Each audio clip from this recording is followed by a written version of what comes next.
I really appreciate the panel today. A lot of really important issues have been brought up, a lot of absolutely tragic stories.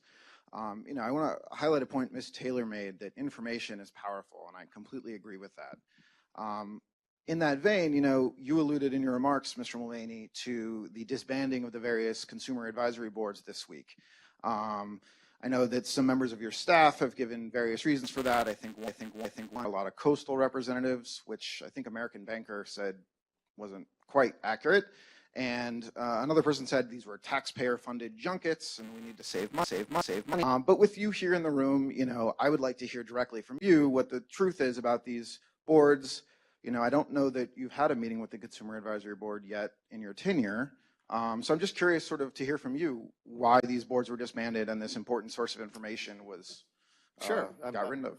I'm happy to, and I want to thank you for the truck that's outside, although I wish it was a better picture of me.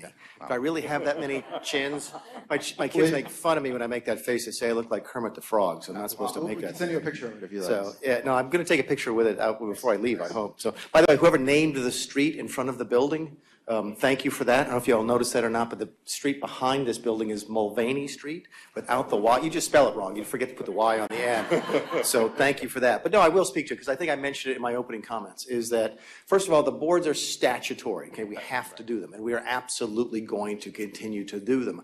They are much bigger and got to be much bigger under the previous administration, previous leadership of the Bureau than I was comfortable with. And when I say I was comfortable with, I actually got feedback from people saying, you know what, these groups are too big. We're not comfortable being candid in them. We'd actually like to have some private meetings if we could, because right now everything is open to the public, and there is some good information that can pass when you sort of turn the cameras off. Not all the time, but there's sometimes it's nice to have a discussion that you think is not going to leak out. So we're trying to figure out a way to get people to be more willing to give us information. That's one thing that we're looking at. And again, following the statute, that's another thing we're looking at. But I was dead serious when I said that we're going to spend more time going out into the field and doing this. The group was, I think it was the same 30 people we saw a couple of times a year. I get to see more people like that today than I would in a year's worth of those meetings. And I hope you see what you've seen here today is that we're serious about this. This is not just checking the box. I got to go to Topeka today because we haven't been there in the last 17 months. No, we're actually interested in getting information from people.